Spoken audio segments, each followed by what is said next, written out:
Supreme Darkness is around the corner, and with its release, it is due time that we talk about the best staple cards of the format. We already discussed what the best decks of the format were, and while they may change a little bit with Supreme Darkness, it's mostly going to stay the same. However, we are yet to make a tier list of staples that are the best to combat the threats of Ryziel, Malice, and the new, more pure Fiendsmith variants. Now, this tier list is going to be broken up into a few different sections. The first, we're going to talk about the best staples. We'll also have the tier 1 good staples and tier 2 good staples. This is because I feel like there are a bunch of good staples in this format. However, more so than before, I feel like there's a difference between some of them and how good they are, yet they still aren't on the same tier as the best ones. Then we've also got the best sideable cards. These are all cards that are great to side in because they're good in specific matchups, or good going first specifically or second specifically. Lastly, we've got the good sideables, and then lastly, we got the poo.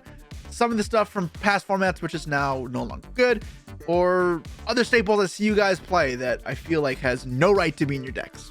And now, before I continue, if you guys enjoy this type of content, where I sit down and get into the nitty gritty of the Yu-Gi-Oh formats, then let me know by liking and subscribing, as well as commenting down below that you want to see more videos like this, as well as any feedback for how I present this and anything else that could be done differently. In addition, if there's any cards that I missed from this tier list you'd like me to include in the future ones, please make sure to put them down below so I don't forget them in the future, because there's a lot of Yu-Gi-Oh cards and sometimes I miss a few. But with that said, let's get into it. So I think let's start off this tier list with a bang. Let's talk about the best hand traps for the format. Hand traps have been the tech cards of choice and preference for players over the last year, and I'd say that to this day this still remains to be true, although it has shifted a little bit. I still think, however, that as a whole, hand traps are better positioned, as they give you better coverage specifically against Malice, and are still effective versus Ryziel decks. But now that we got that preface out, let's get into each specific hand trap and how they interact with the metagame. Now, the first one is Ash Blossom and Joy Spring, the card which usage rate rivals Maxine right now in Master, which is kind of impressive.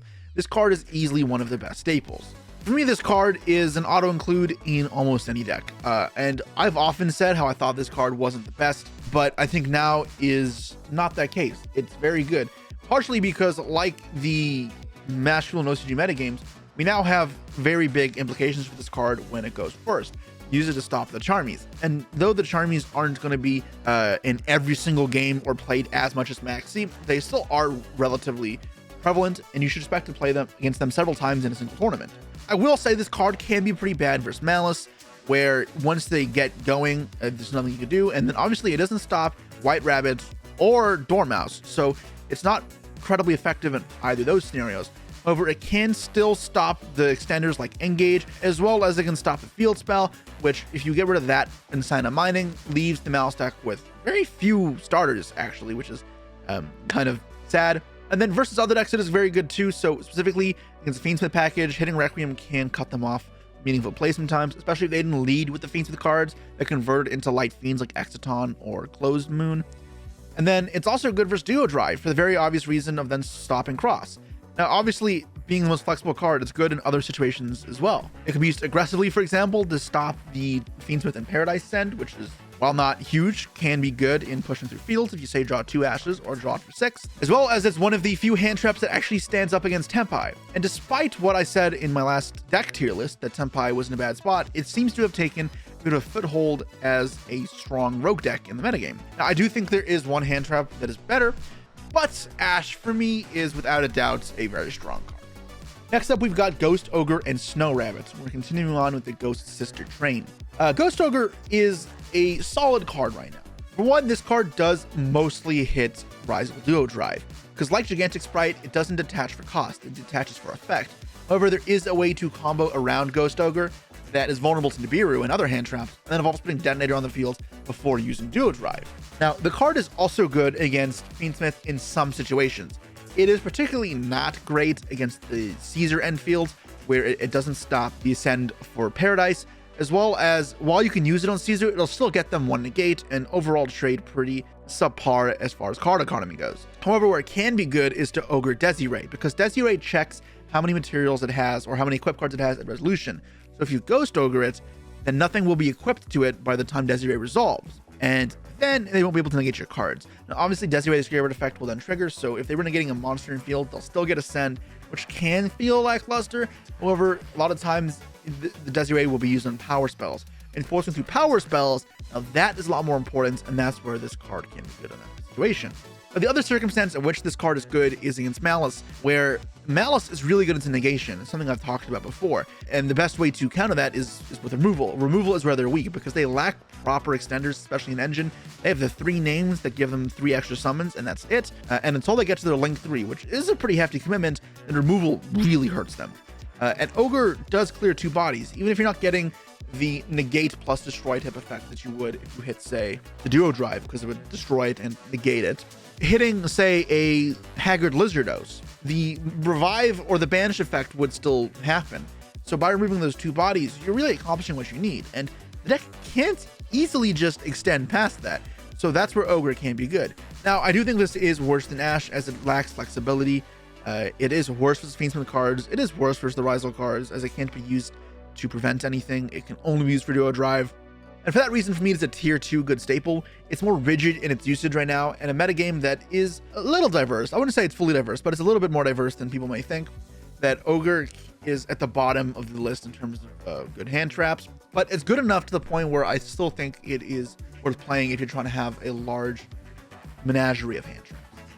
Moving on, we've got Ghost Mourner and Moonlit's Chill. And Ghost Mourner for me is just worse than Effect Veil and Impermanence. So the reason this card would ever be better than those is if your opponent is summoning on your turn and they're using a mandatory effect, or if the main card you're trying to hit are special summons only. So say Black Witch in last formats.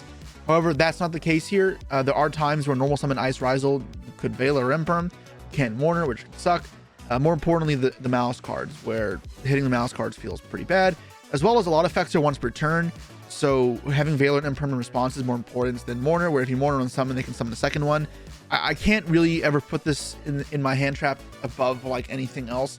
For me, this would be like hand trap number 21 or 24 even. I'm going to put this in the poo section. I can't imagine choosing to play this card right now. Next up, we got Ghost Belle. Ghost Belle is a cool one. So negating the effects to revive from Banish or from Grave is something that is not remotely playable versus the Rizal deck. It is okay-ish versus Tempai and versus Fiendsmith cards, although I wouldn't really call it good. Like, it can hit Engraver to deny a body, which is okay. It can hit Sequence, which is solid. These aren't really high-value trades. These can be okay. It makes it usable and flexible, which is important, but these aren't the reasons to play the card, as none of these are going to be huge choke points you're trying to target down. Where Belle is good is against Malice, because you can use it obviously to cut off some extenders, like Bystials sometimes, but more importantly, when you're trying to crack through their field, specifically trying to stop the GWC trap, the one that brings back a Malice monster. And depending on the level of extension your opponent had, this can mean bringing back the Red Ransom to banish a card you control, or bringing back the White Rabbit, or both. White Rabbit is setting the ENT or the NTP, can't remember the name, the one that banishes a card, which either way converts into several disruptions on your turn, as well as follow-up. Being able to Belle to stop this chain reaction, whether it be the Whitebound you're stopping or the GWC you're stopping, does make it all significantly more manageable. And this way, it acts almost as a board breaker, but it does have the flexibility of using it as, defensive on either you build a board and use it to protect yourself, or to stop them from playing if that's how your hand is kind of designed. So I'm going to put this in the good decidable section. Now, I will say that it gets a bit better with Supreme Darkness and how it is versus Rizal, because you can hit Twins the Eclipse. Although, like, hitting stuff so late in the combo is not great, because supposedly you also have to burn another card to stop the duo drive, otherwise Belle is going to get it by cross. So, like, it has to be the third card you're pairing together to break the field. And if that's where we are, then there's so many other cards that could do that better. All right, and then the last Ghost Sister I'm going to talk about is Cherries. I'm not talking about Dogwood because it's clearly just not irrelevant. Ghost Reaper is a common card when there's only like 1 or 2 decks in the format to hit specific extra deck cards and then, play a game without it. And in theory, this card can be used to hit, say, Duo Drive, and then the opponent has to play a game without Duo Drive to search, or it's like an effect failure on there. However, it's not really like that, because the 2 bodies that would have turned into Duo Drive can then turn into something else, even if it's just a Dugaris or a Dweller. And you could say that Cherries has flexibility in other circumstances as well. Hit Detonator, or you can hit the Fiendsmith cards. To have that level of flexibility requires a pretty open extra deck, which most decks don't have the luxury of. But truth be told, every time that we test this card, it ends up just being not enough, as the options that decks have to pivot, as Yu-Gi-Oh's extra deck has become so generic and broad, means this card just isn't good. So yeah, this card's just poo. Also, it not being usable going first is kind of rough. All right, next up, we're moving on past the Ghost Sisters to the classic Infinite Impermanence. So I think this is actually the best hand trap right now. Where I think this is the best is because it fills the role of stopping duo drive, which is really important, or it fills the role of aggressively hitting detonator. So it can duel as both breaker or hand trap, which is incredibly important right now. If your opponent goes sequence, you can imperm it with Desiree. If your opponent chooses to go for Caesar instead, then you can imperm the Caesar on your turn. These are applications that pretty much every other hand trap can't do. It's not nearly as versatile. It's still good versus Malice, stopping their 1-card starters. There are a fair bit of hands that will just lose to Imperm sometimes. For me, this is just the best card. You can't cross it, you can't claw by it, you can't cross it out. You can't cross it out, you can't talons off of it. Imperm is just the best. But yeah, let's move on to its counterpart, Effect Veiler. Now, Effect Veiler type cards are still very good. If they draw multiples, can try and hit the Rizal starters as a way of bricking them, and sometimes it works. You can Veiler Duo Drive, and it's still very good.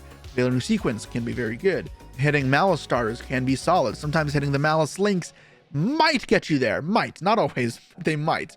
However, I think that the difference between Ash Blossom and Imperm and Veiler is a noticeable margin. It's not as good going second. It's not as good going first either.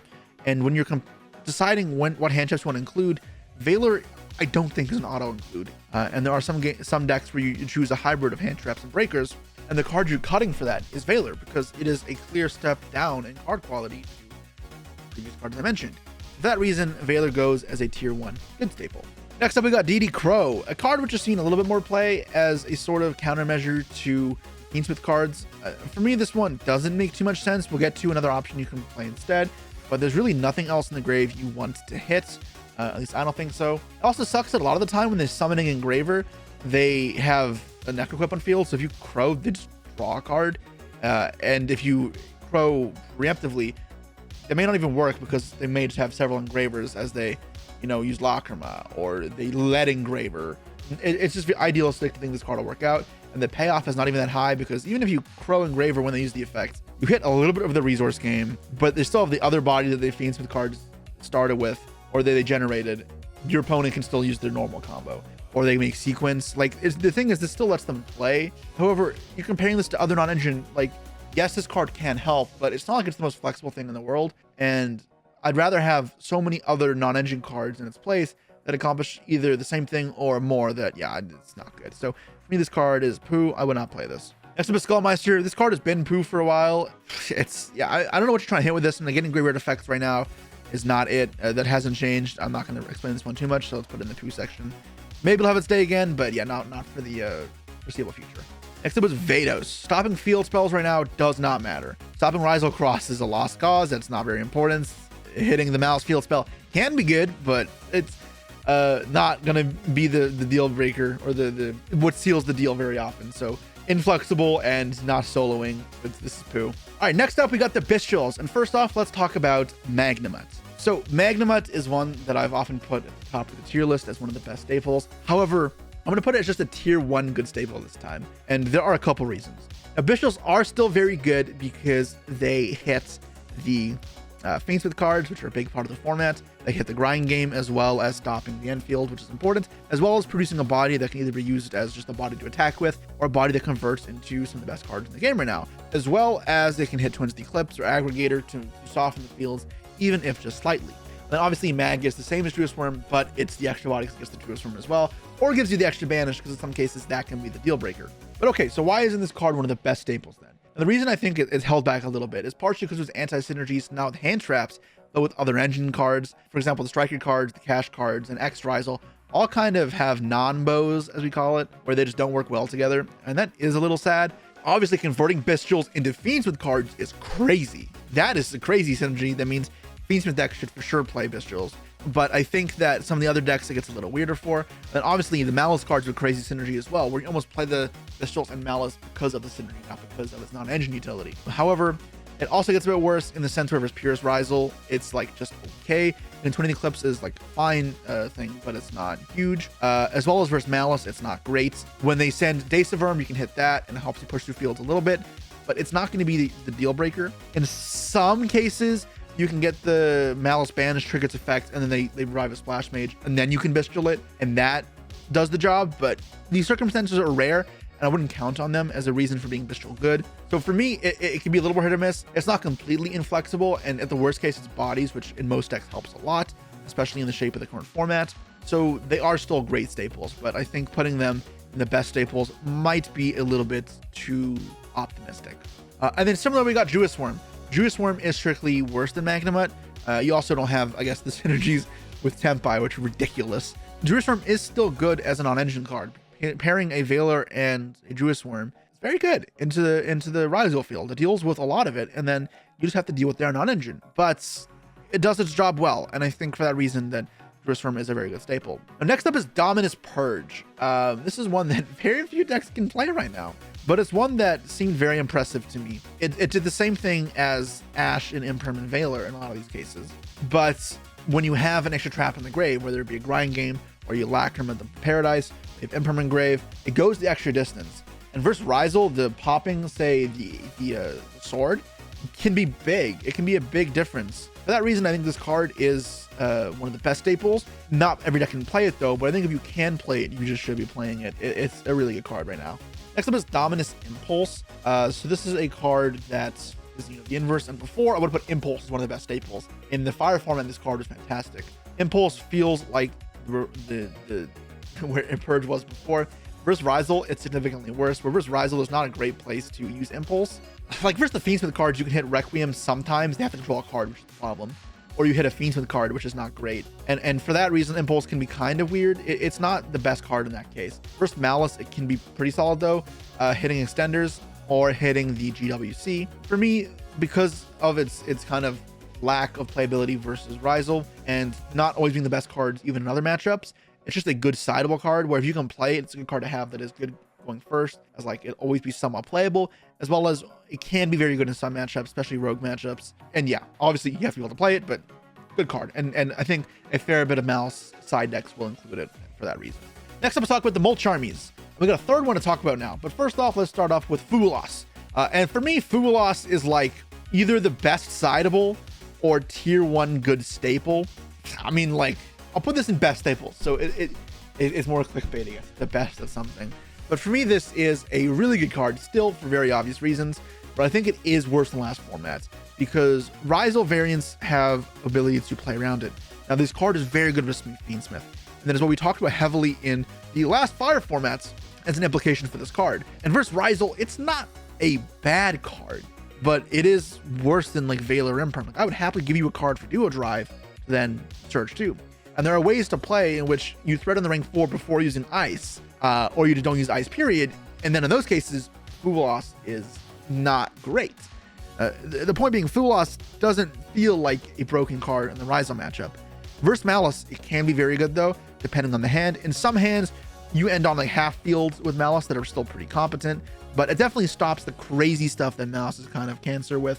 Like the terahertz with IP setups that also GWC and the Whitebinder. Where this is worse though is with Rhizal. A lot of time you get to a grind game, and cards that are only good for tempo or for going second feel a lot worse, and Fuwalos is like that.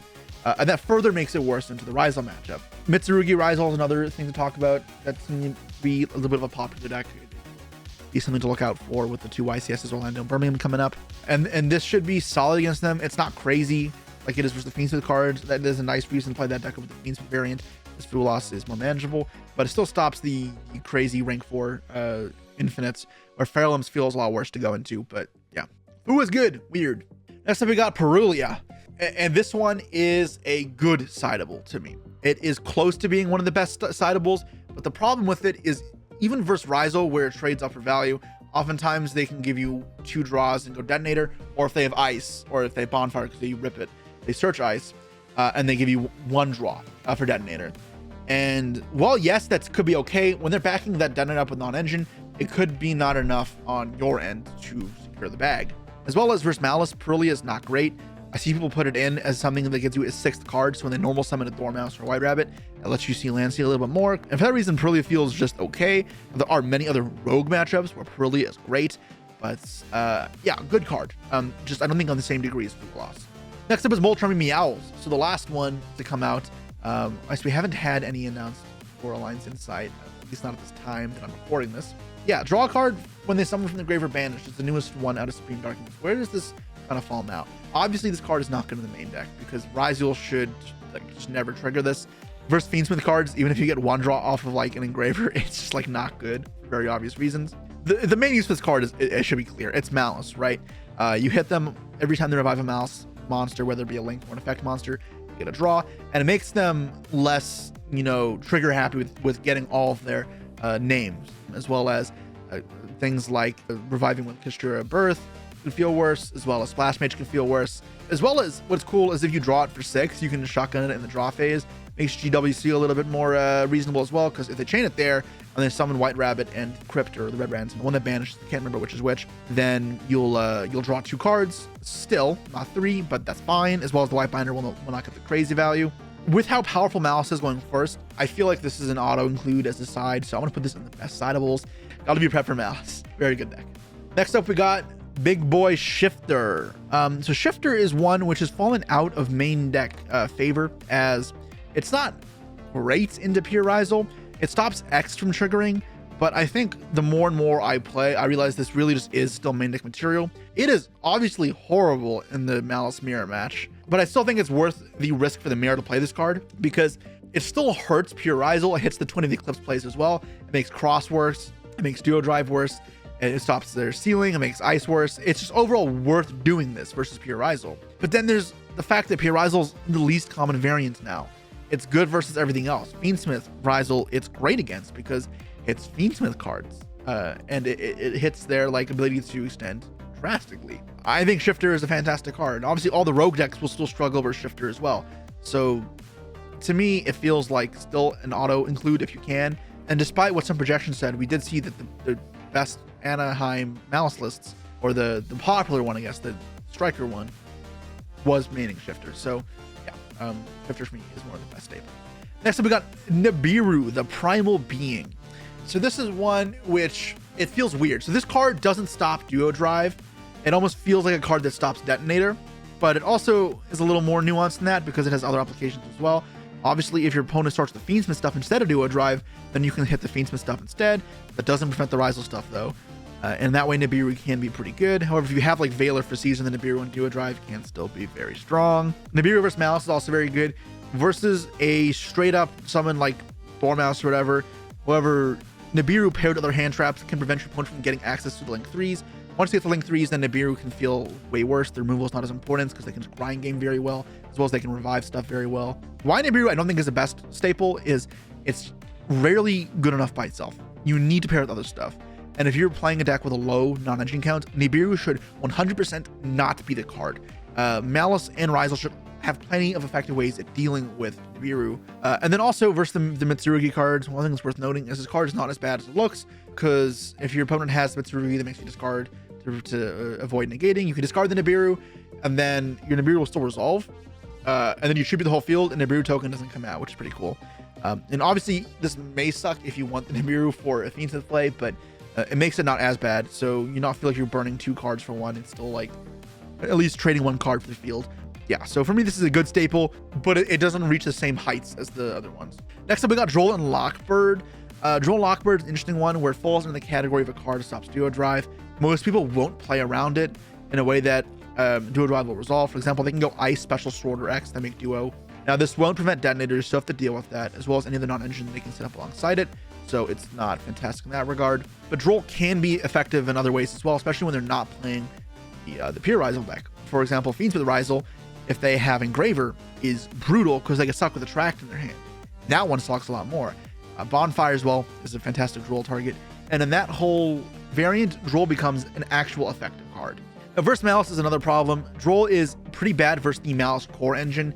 It can be okay when Malice draws specific hands, like with Sign Up Mining or with Engage or with Allure. And it was a bit of a thing that was on my mind as I was looking at decks for Anaheim. However, as it seems, Droll wasn't popular, so those decks thrived. It's not like completely dead in that matchup, but it's for sure lackluster. For me, this is like a good staple, but below the Bystials, Vaudeo, and Nibiru, it's like Ogre, where it has good uses. It is somewhat flexible, but it's not the same as others. It's more like I have a lot of non-engine, I need something else to consider, and it's a fine card. Next up, we got Artifact Lancia. This card does nothing versus every deck except Malice and I guess Ritual Beast, but it ends their turns. No discussion needed. This is 3 of in every side deck. It's not debatable. Phantasme. This is an interesting one that I know Triff really likes, and it's being popular in Fiendsmith variants as it draws you more hand traps when you're playing a high hand trap count, and then pushes you towards your Fiendsmith package or stops targeting, which is very good. It's the same type of philosophy we used in the Snake Eye Fiendsmith deck when you go second back in like July, and it is good at that. It is not going to carry the game by itself, but when your deck has a high non-engine count of very potent cards to draw into, and it cycles out the bricks you need for your combos later on, it can be very good. So for that, it is a good sideable card. It's more to note that versus a lot of matchups, you can use it when you go second as well, like on the second turn. So that means you can like Phantasme 1, draw second Phantasme, keep it, and then when they summon Requiem off Lacrima, Phantasme again, or if they GWC someone back the White Binder, Phantasme again there. Next up is Retaliating C. This was a solid pick last format with OSS and Azamina cards. Those are kind of nowhere to be seen, so this doesn't do anything. You could argue you could like play it versus Mitsurugi cards, but they trigger when they're banished, so this isn't even that good in those cases. This is, to me, a clear poo card. I'm not going to elaborate on it further. Next up is the Psy-Frame package. So kind of how I talked about earlier, how it's important to not have cards that are dead in grind games, and that can be a big thing for Rizal matches. I don't want to have those cards that are bad going first or bad in grind games, as well as obviously the 1-to-1 brick ratio is really rough. You know, Gamma does deal with duo drive, which is nice. When you play a whole suite to make the 1-1 not so bad, just play deltas as well. Then you have cards that are just bad. Delta doesn't deal with the Fiends with cards, nor does it deal with the Rizal card. So this for me stands in bad. I would not play either of these. Next up is Gnomaterial, a unique hand trap that I brought up a month ago as a potential option for Malice. So if you're not familiar with Gnomaterial, if you have no cards, you can discard it to target a monster opponent controls. When it's summoned, when a monster is summoned, target it, and then it can be used as material for anything for the rest of the turn. So Link, Synchro, blah, blah, blah, blah, etc. So this is an interesting one. Versus Rizal, it's not great. Obviously, you can hit Closed Sky and knock them off of Fiends in the plays. But if you're into a grind game, it sucks, which is what we're avoiding other cards as well. And they still obviously going to have all the Rizal cards, so it's not great. I wouldn't play it in those matchups. For sure, it would only be a side deck card for 1 second. And yeah, it'd be for Malice, because like Ghost Ogre, it would be trying to deny them some bodies that link up into Link 3s. And what's cool as well is if they go like Kagari and you like no material that, you lock their arrows. They can't link anymore. People said this is bad. I heard some people say it was good. I think this is like low end of good sideables. It is definitely not mainable. And it has some nice applications for Malice. And that is one where you don't need to plan for a grind game, so the no material is fine. However, for me, this is clearly worse than like Lancia and Meowls and Fuwalos too. So you have to really want more cards in the matchup, and I don't know if you need it. So no material goes here. It's inflexible as well, which I don't love. Next up is Contact C. Contact C, you give it to your opponents, and they have to use this material in order to do anything. In theory, versus Rizal, what you do with this is they can't make rank 4s because it's not level 4. However, you can send it off with Node, which just makes it useless, or negate Aggregator, which makes it useless, as well as now people play Fiends with cards, you just link it away. Versus Mouse is unplayable. This card is unplayable. All right, next hand trap is Ally Justice Psycho Eater, something I talked about as a cool card to play versus Fiends with that is cheap, as well as, importantly, it doesn't summon a body. Now, that may sound weird, as Bystial summoning a body is often a good thing, where I talked about the anti-synergy with combos in the Bystials, that they can't be used alongside Cashier cards, Striker cards that they easily. Well, Psycho Reader can, which is important for some decks, especially Melodious is what I brought it up in, because even more so than the Striker cards, using cards like Couplet, Ostinato, and First Movement Solo is very important. It's also cheap, which is nice, and which is very good with Fiends with cards, because you can hit not just like the Engraver, you can hit the Requiem as well, and cut off the body and the Paradise play on their turn and follow up. And that's why I like this card. I don't think it's like game breaking, but I think if you're playing a control deck or a mid-range deck and you want something to help combat Fiendsmith engines, this is very good. So for me, this is like a good sideable card. Next up is Chaos Hunter. So our last hand trap is not going to give us anything besides Malice. The reason to side this is your opponent summons a monster, you discard a card, special summon it out, and then blocks your opponent on special summoning. This card is pretty all in, as if this card fails to do anything, you are down 2 cards into a Meowls resolving now. It's just, it's rough, and you likely just lose the game. It is good when it resolves. I'll give it that much. However, the thing is that it's a lot more flexible than Lancia, or inflexible, where sometimes they get to play first and it doesn't get to do everything you want, and they get to set up board still.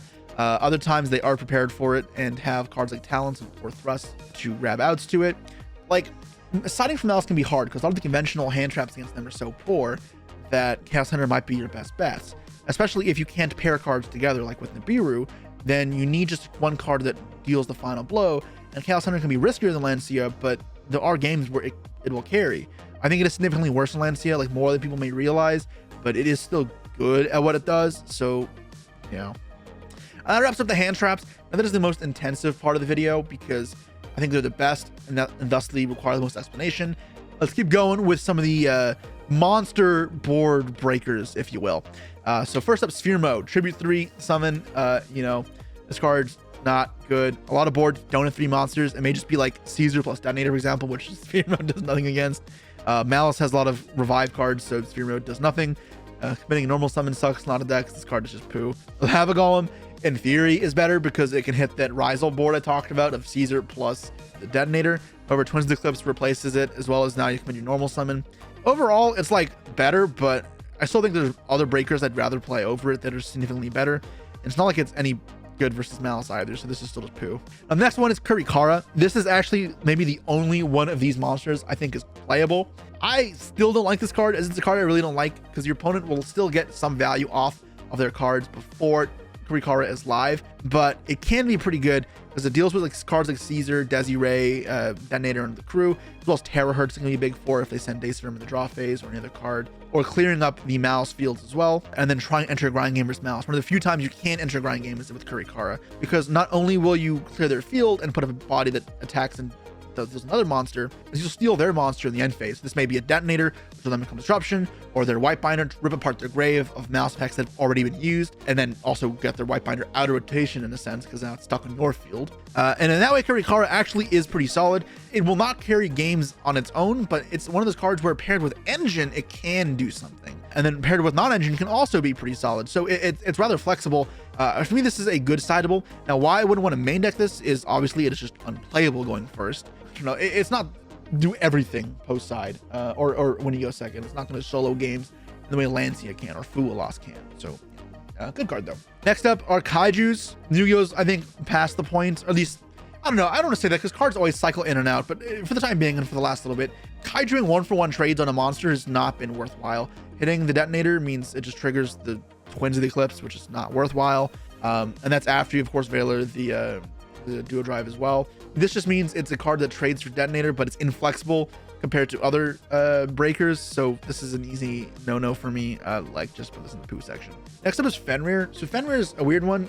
We've seen a bit of Kashtira play in the Pure Fiendsmith deck or in the Malice deck as extenders. For me, this like goes as an okay staple. This is like the very, very scraping the bottom of good staples. It's close to poo. I want to put this in good because it is still like really getting grind games when you have a lot of non-engine. However, it really requires you to play a lot of non-engine for this to be good. Its flexibility in applying pressure by itself is the only reason why it's not crap.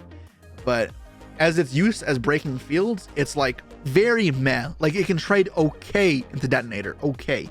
Either pop the Detonator pops itself and then Twin Eclipse brings back and you have to deal with it again, or they pop the Fenrir and you're like wasted your battle phase and then you don't have anything. Well, that being said, going first and summoning Fenrir and having like other hand traps is still like fine. So the card is not bad, but it's not particularly great at breaking fields. Malice is the same thing, right? Versus Malice, it's not great. However, in Malice, it can also be just a finding extender that duels as some usage to break fields. Bottom of the barrel, good staple. I wouldn't put it at the same level of bad as the cards I mentioned before, so I'll put it as a tier 2 good staple. Move forward is Pankratops. Pankratops is poo. Cards to destroy right now are pretty rough because it doesn't hit Detonator. Going first obviously does nothing, so you can't really main deck it. You'd have to side deck it. And then versus Mouse, the pop is not important. So yeah. Next up is Liberator Etho. This is a card which I saw some people hype for.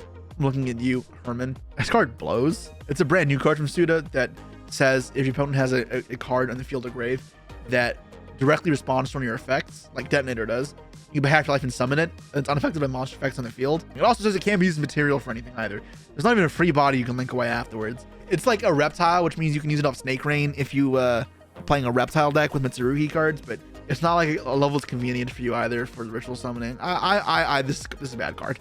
Next up is Regeki. I already explained how I think destruction removal is bad right now, so Regeki is bad. Dark Hole, same reason, so poo-poo. Next up is Lightning Storm. So obviously this one's a little different because you have the duality of being able to use it on back row. How good is back row removal now? Let's assess that. If you look at any of the topping lists, you'll see that back removal is pretty scarce. I think that's because it kind of just isn't necessary. The biggest threats to the format are very clearly monsters. And in most cases, there isn't a lot of back row that really forces you to deal with it. You know, hitting Temple and you know, IP before against Snake Eye was fine. Like, it gave you something. And it was also important because you could hit the monsters, and that would also be viable. But now there's like nothing you're going after. You can hit Cross if you're not Imperm Duo Drive, but that feels like really risky because not only are they dealing with the Cross to get the draw and they have the second search. So even if you deal with the Cross and the gate now, you still lost out on a bunch of other value. Versus Malice, Lightning Storm doesn't seem good for you either because they just change GWC, as well as they'd have Dace of Arm if they really need to. So like, it trades poorly. If your deck has a problem with back row, then maybe you need to play the cards like these, but there's not really much back row in the format. It's not very popular. While there are some trap cards that decided for going first, it's not good versus the lingering floodgates like Barrier, which are somewhat popular right now. For that metric, back removal is not something you want to do. Lightning Storm is not good in either of those regards, so it is a poo card. Duster's the same, so yeah. Next up is Evenly Matched. I need to make a video calling this card bad, like giving you guys an actual explanation, even though I know they'll have a lot of comments telling me I'm stupid or I'm wrong. And I'm telling you guys, this card sucks if you just play around it properly. I really cannot understate this. Burning your battle phase is actually a huge commitment.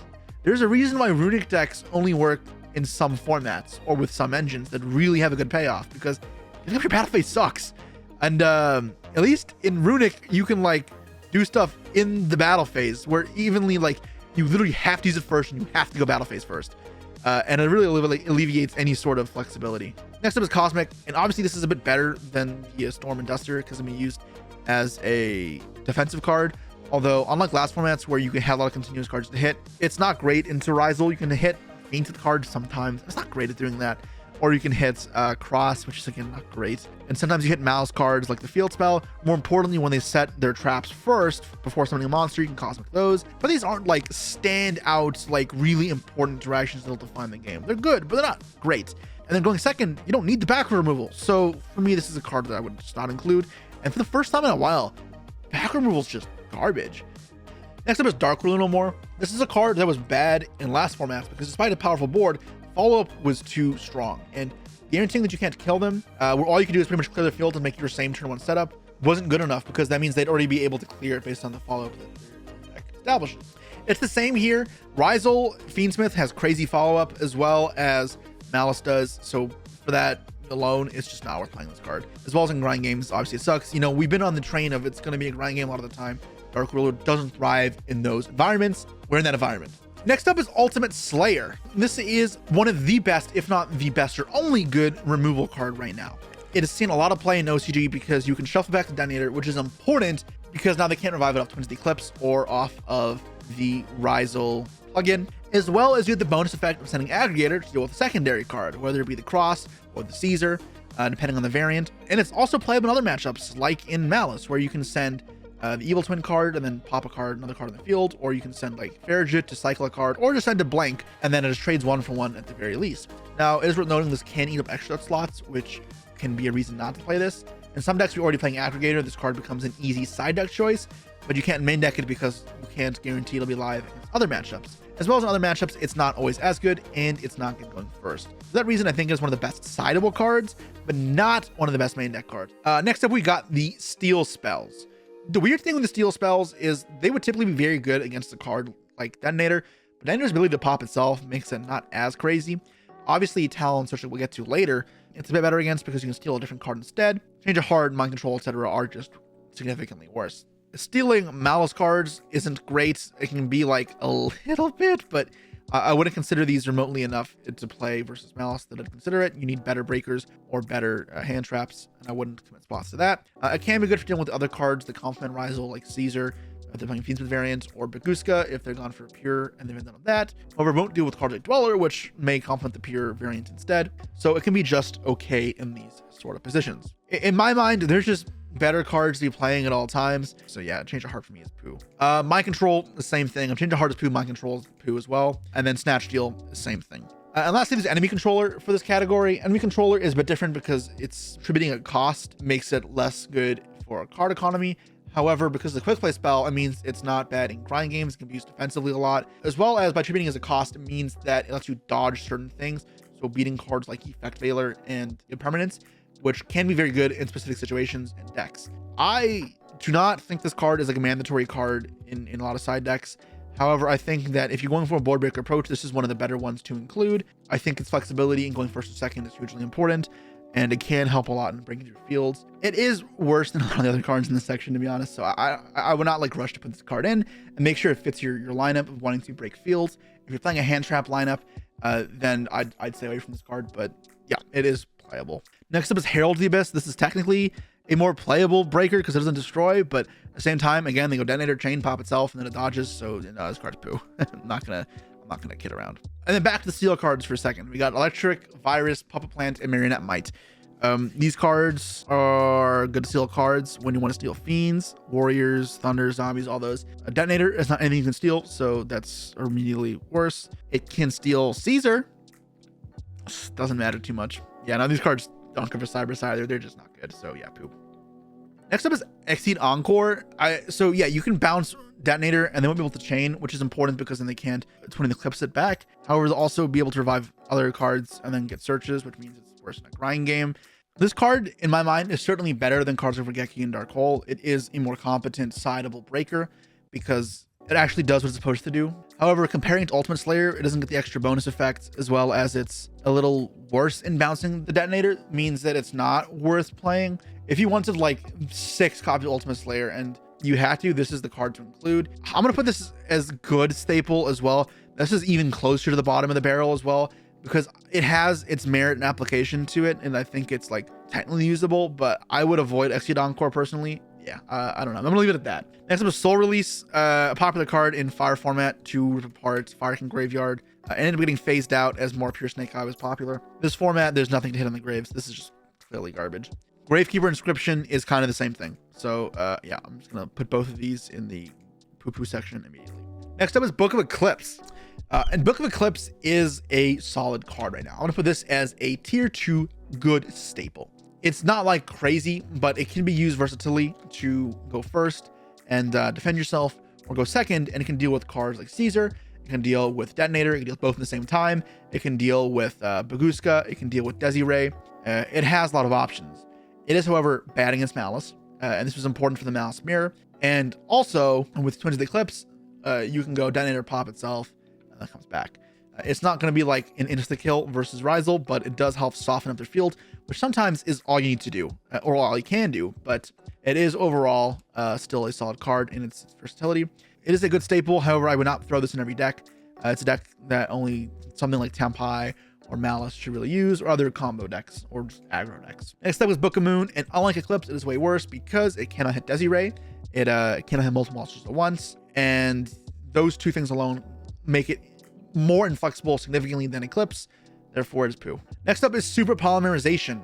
An interesting card because obviously when it goes off, it is insane. Versus Malice, this card would never really kind of do anything because they'd still get all their effects to survive your EWC and clear your graveyard or whatever.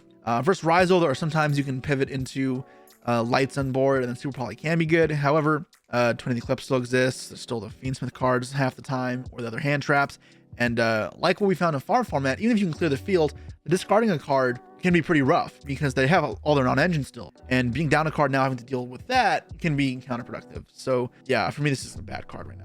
Next up is Forbidden Chalice. Usually when Imperm is good, Chalice is at least okay. Chalice is still not that for me right now. This feels like Change of Heart, a mind control level of board breaker where it just forces Detonator to kill itself sometimes, but that's really it. Yes, it can go first a little bit better, which is nice, but it's just not good at that either. It is really important to have that stop for duo drive, and Chalice not having that application makes it significantly worse. Next is Forbidden Lance. We talked about how there's very little back right now. Lance is kind of a card that is popular when cards like Book of Moon, Enemy Controller, Chalice, Eclipse are all in the metagame. Considering those aren't, Lancia's like the counter to the counter. It's just no reason to be here. And easily a poo card. And then lastly, we got Forbidden Droplet for the Forbidden cards. Droplet for me is a tier 2 good staple. It can be pretty good at breaking through field sometimes, because you can obviously hit both Caesar and Detonator at the same time. And in some ways, you're able to stop them from popping their own field, so that when the eclipse will trigger. If they do have a good exceeding grave, they can detach for cost still at a later time, or if they have aggregator under it, they can still trigger the aggregator, making it not a full insta stop or full stop versus Rizal, as well as it can be played going first, which is important. Obviously, in grind games, Droplet can be pretty bad card economy, and that's what holds it back from being further better. As well as versus Malice, it's not the best. It can't stop Whitebinder, which is really good, and if your opponent doesn't have a way to force through the Whitebinder or another Bystial to kind of back it up, then it gets impactful. So Droplet for me, just okay, good staple. Next up, we got Triple Tactics Talents, a very powerful card, which has been always flippy floppity over the last few years. When it comes to breakers, it is often regarded as one of the best breakers outside of, say, the ones that can't be responded to, because when it comes to value, nothing compares to it. Obviously, you can be so flexible with either hitting their hand traps or pushing through your combos when you go first, drawing into your engine or non-engine, or stealing their field to convert into something else or break apart their interruptions. Talents is obviously an incredible card, and people have called for it to be banned for that reason. So I think right now it can be okay dealing with Detonator, but the fact that it requires them to play one effect first, or first Detonator, is a problem, because at the end of the day, it's still not dealing with Detonator immediately. It's still going to have to deal with the Detonator coming back off Twins of the Eclipse. And then versus Meowls, it's just okay as well. It's not really very good. It can help you kind of push by drawing cards, but it's not doing much heavy lifting. Going first obviously can be very, very powerful, but it's not going to be as good as, say, Crossout or Call by directly hitting the hand traps. For that reason, it kind of falls flat in a lot of ways. It only really is worthwhile when you want to play it as a lot of other hand traps. You need a little bit extra value, and an okay-ish breaker alongside it is more flexible than cards in Ultimate Slayer going first, which is why it can be better to main deck. And the other time to use it when you're playing a full-on breaker deck, and in that case, yeah, it's good, because pairing alongside breakers is insane. For me, this is a tier 2 good staple. Next up is Thrust, the counterpart to Talents. This card is weirder because I think in the main deck it's significantly worse. Yes, you can set Imperms or Mouse traps to make it a little bit better, but it's like still not that good in those circumstances. And it's only really as good as what it's searching in when it goes second. And most of the time it's just Talents. There's not great stuff to search going second in Mouse or Rizal or Fiendsmith or Tempai that really make it great. I guess in Tempai, the biggest thing is you can Terraforming still legal, so you can Terraforming for the field spell, and that is maybe the best thing. And then now I guess in Fiendsmith variants, you can get like Bonfire or Tract, but like these aren't as crazy of a push as like searching Grass for engine in tier. So it's not like crazy. For me, the bigger appeal to this is a sideable card, as you can lean into it as a breaker in the matchups where it's good. And then when you go first post side and you're set up for it, it can set Lingering Floodgates or other powerful traps from your deck like Daruma Cannon that are more powerful. For me, this is a good sideable card, and it can fit a lot of side deck plans very conveniently, as well as post side. In most cases, you have access to Ultimate Slayer, another powerful card to search off it. That'll make it a lot more cohesive with trying to break fields. Next up, we've got Called by the Grave. Called by the Grave is one of the most toxic cards to play against, because when you're set up with a hand trap and you have a game plan and you get called by it, it can feel excruciating.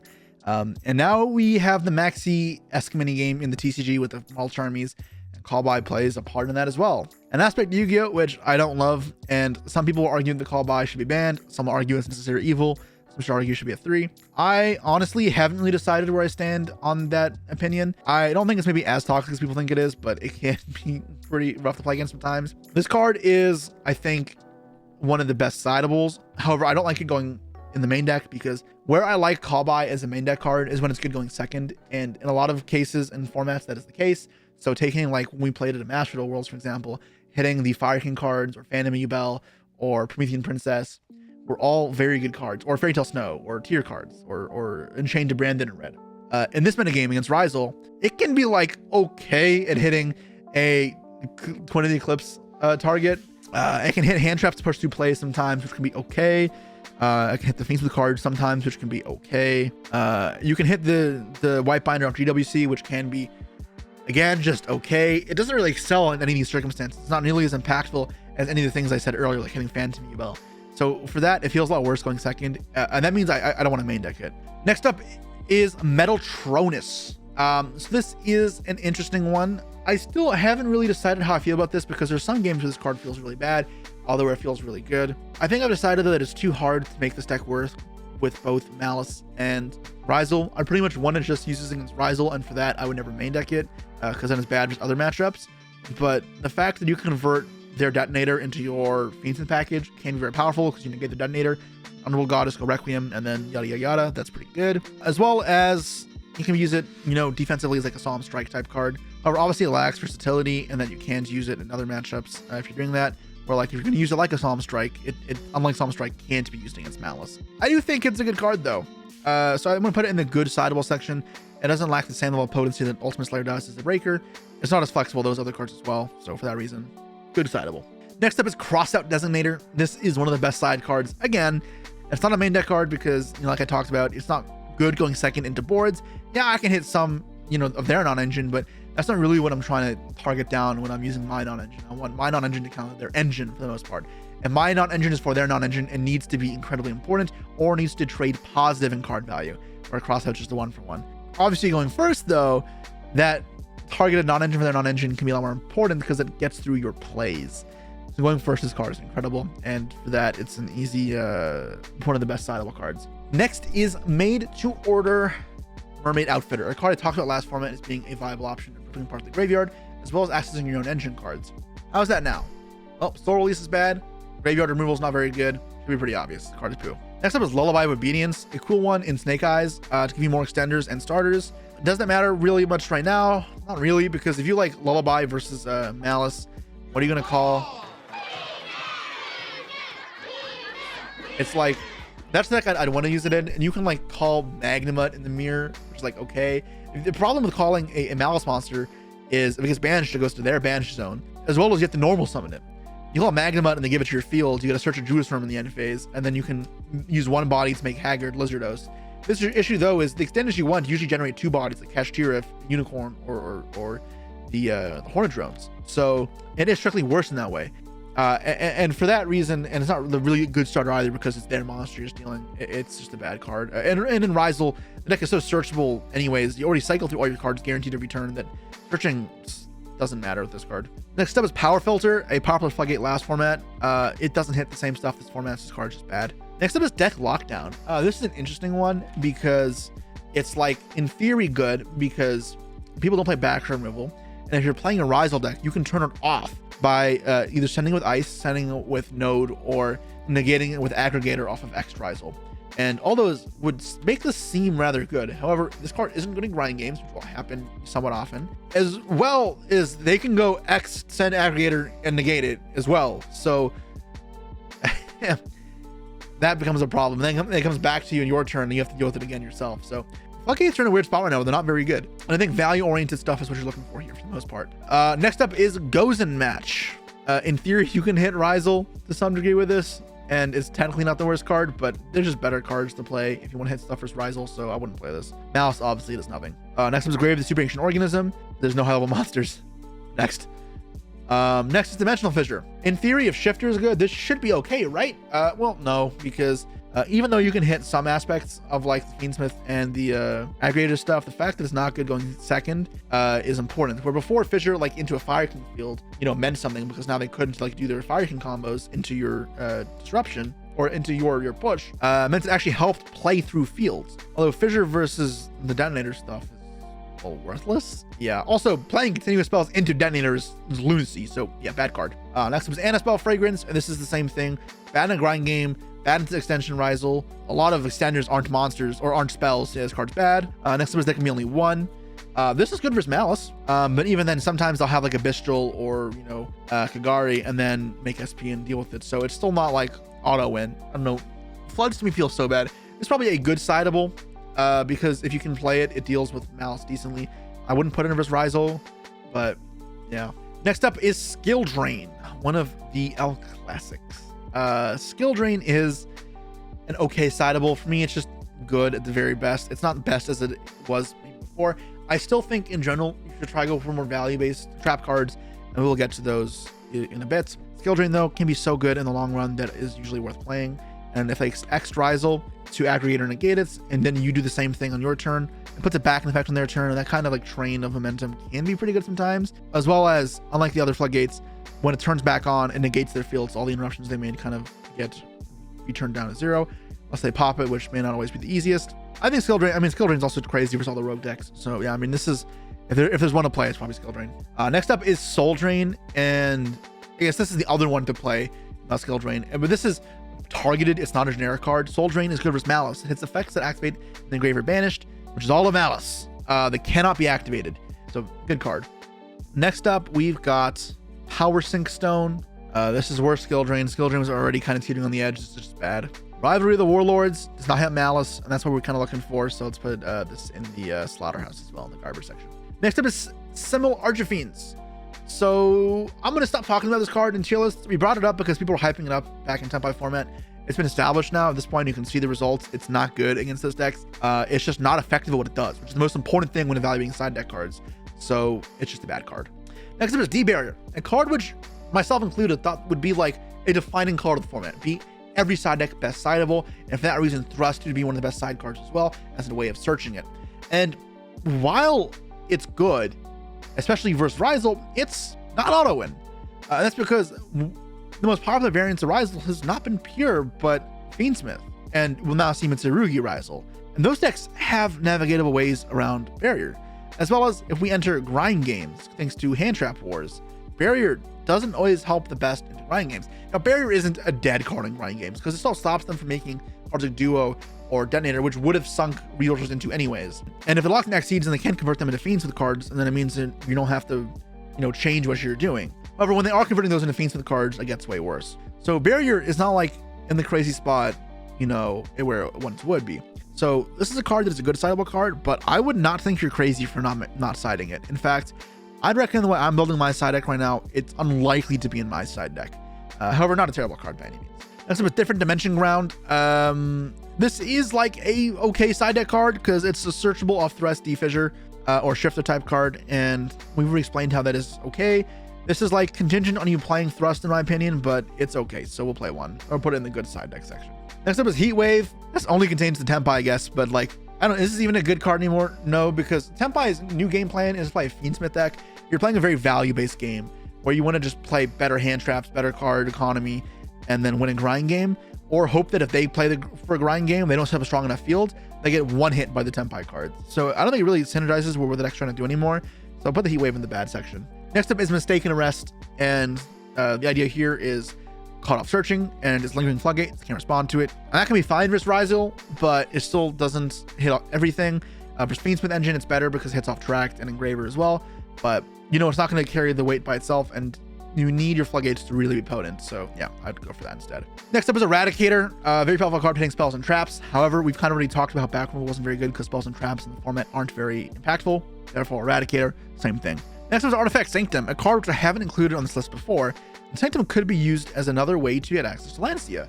And where this card is cute is you can thrust for it. So it means that if you have 3 thrust in your side deck and you're already siding Lancia, you can side 1 Sanctum, and now versus Malice, you have a shit ton of Lancias to hit them with. I think this card is a good side deck card. I don't know if I'd auto include it if you have Thrust in your deck, but I'd consider it if you're playing Thrust. Next up is Mischief of the Gnomes, a card which has seen, I think, not enough play on this considered. I talked about it in my Tier 0 video, which you can check out on the Tier 0 Games channel, but it's lowest level of monsters in the hand versus the turn, so it makes Rizal kind of hard to navigate. Yes, between Ice and Node reviving, you can make 1 rank 4. That's not that good though. What I will say though is now that the Rizal decks have been playing Fiendsmith cards, making links, it does make this card way worse. I will say though that decks with graveyard effects and full spare goods that can search this card, it is significantly better in, because you now dual purpose engine and non-engine, or you can just mill it and it's broken. So yeah, I think it's a good sideable card. It's probably a little worse than Barrier, but a card I think gets not enough credit. Next up is Ibly, locks you into links only, obviously unplayable versus Malice. It is, is it okay versus Rizal? Yeah, I'd say it's probably okay versus Rizal. The thing is, though, the only deck that would use this is Malice, especially with the new card from Suda called Mini Malian. You can go banish your Malice monster to summon the Ibly from deck, make a link 1, and then give it to the Rizal player, or whatever they're playing, and then you just banish the normal summon, and they're locked out with Ibly. However, Meowls is still going first. I don't think it matters. I don't put this card in the poo section because I think it's just unnecessary altogether. However, technically it's playable. Next up is Heavy Slump. This is the janky option people play for Thrust to deal with the mulch armies. If you want to see my reasoning for why this card is bad, go check out the last Chalice video. I'm going to stop bringing this up in future Chalice videos. But just know that I think this card is not an effective counter to those cards, even if you're playing Thrust. So I'm going to put this in the poo section. And then we got Black Goat Laughs as another option to deal with all these decks. Going first card. So before I really like this card against Tempai, because hitting Chandra or Biden's Dragon can actually really slow down Tempai ability to kill. However, while Tempai is still good, this card is way worse versus Malice and Rizal, I think. So I wouldn't rush to put this in. Yes, its on-field effect is okay versus those decks, but they have other options to pivot into that usually make this card not great, especially the not pure versions of Rizal. Next up is the Daruma Cannon, and this is one of the better Thrust targets that is generic. Now, I kind of said you want value-based cards when you go first, something that'll stop your opponents as well as trade up in card economy. Daruma is pretty good at that, where it's not a straight up neg one in a lot of cases. Sometimes it is, but it is so good in tempo that oftentimes it's worth it, as well as just one of the better Thrust targets. I mean, it's a good sideable card. I do think there's better traps, and we'll get to those in a second, but if you're playing Thrust, this is probably the best Thrust target that's generic, and as well, it accomplishes what I was talking about in getting value. Next up is Threatening Roar. Tempai's falling out of favor. It is still a deck, and you probably will play a couple, maybe one or two over the course of a long tournament, like a regional or YCS. I wouldn't expect it to be everywhere. I wouldn't over-prepare for it, and there's other cards to play. So Thrust is, or Threatening Roar is not a card I'd include. So boo-boo. And then lastly, we got the Solemns. Last thing is the tier list. Let's talk about how good are the Solemns. I think they're actually really good. So Strike specifically seems to be one of the best sideable cards, and you can argue it's even a main deck card. I'd reckon it's a tier 2 good staple, where like Talents or Fenrir, it's good when you're already playing an extremely abundant amount on engine, because you need to be able to stop your opponent for it to be playable going second, just because you want to force grind games where it's good. It also hits hand traps, push your plays through. There's no doubt the Strike is very powerful right now, and for that, it's one of the best sideables, and you've seen a lot of people side decking it. And then lastly, Solemn Judgment. Where does Judgment lie? So Judgment, I think, is at the top of good staples. It is worse, because I think it is a bit worse in grinding games, paying more life points, as well as it does lack a little bit of flexibility. Specifically, it can't help you push through hand traps that well. It hits Imperm, but not Ash or Nibiru, or some of the bigger ones in grind games, or Bystials in some grind games, and as well as an already established monster in some times gets worse. It also means it's worse going second, because while Strike, you generally want to clear their field, then set Strike. Sometimes setting Strike into one last monster can be okay, because you can strike that one monster. And Judgment doesn't have that. Judgment, however, is still a good card going first, because you can hit a lot of cards, as well as, unlike Strike, you hit Board Breakers. Board Breakers, however, we already mentioned, aren't that good right now, so I'm not too focused on playing around them. Ultimate Slayer specifically is the nicest, though, and in Rizal, that can be the only reason where if you're not main decking the Solemn, to main deck or to side deck the Judgment over the Strike. These cards are pretty good right now, because they're great in grind games, they're great at protecting your field, or stopping your opponents, and grind games happen a lot when you're trading cards like Typhon and hand traps, because boards really aren't as oppressive as people think. So yeah, that is the tier list. Very big changes since the Snake Eye format. The biggest thing that stayed the same, however, is hand traps still seem to be supreme. Now, over the next few months, we'll see how the format continues to adapt. Supreme Darkness does introduce a bunch of new cards that could shake things up, and depending on how the format shifts, this tier list may need to change some more. But for now, that is it. And again, if you guys enjoy these tier lists, please make sure you like, subscribe, and comment down below telling me to do more of these, and I'll happily do them when the next new set comes around, shifting up the format. That said, guys, see you later.